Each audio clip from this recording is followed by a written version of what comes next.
Okay, for the next series of exercises that we're going to do for the shoulder, they're primarily going to be associated with the shoulder blade themselves.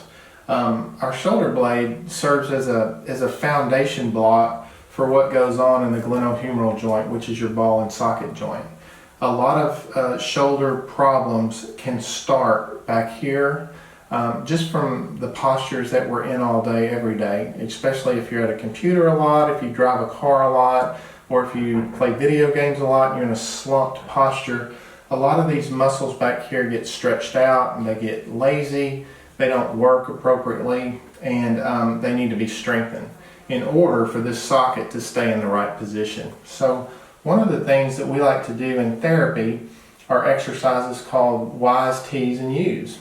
And basically, those exercises are designed to strengthen your scapular stabilizers, your trapezius, your rhomboids.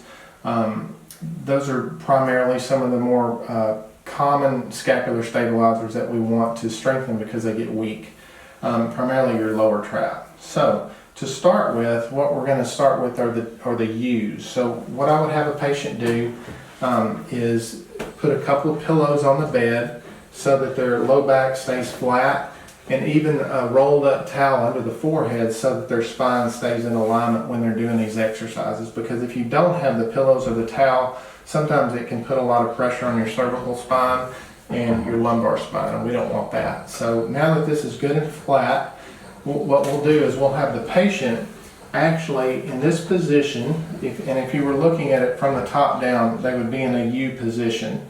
What we're actually going to have them do is try to raise their elbows off the bed. They don't have to raise them very high. You can just go about 6 inches and then slowly lower them back down.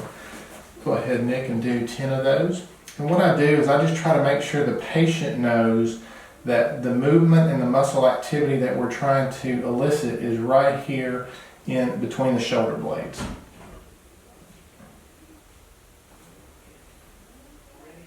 That's good.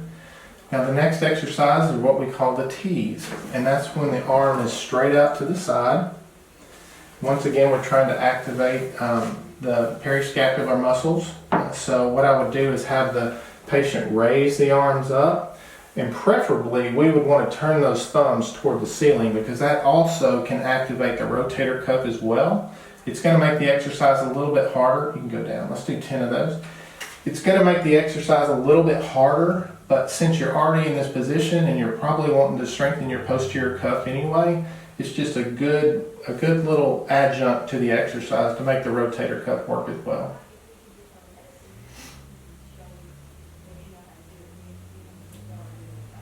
Okay, the next exercise are called the Y's. And what we do for the Y's is we want to come up, kind of like a touchdown if the referee were calling a touchdown.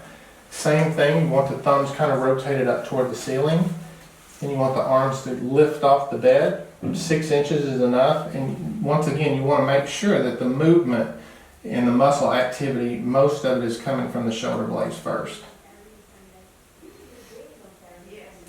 And sometimes if I'm with a patient, sometimes I'll put my hand there just to kind of cue those muscles so that they know where the activity should be coming from. And I'd like to, you can stop me, I'd like to add that these are really hard, and Nick is young. Sometimes we might not want to have patients do 10 repetitions. We may want to start them with 5.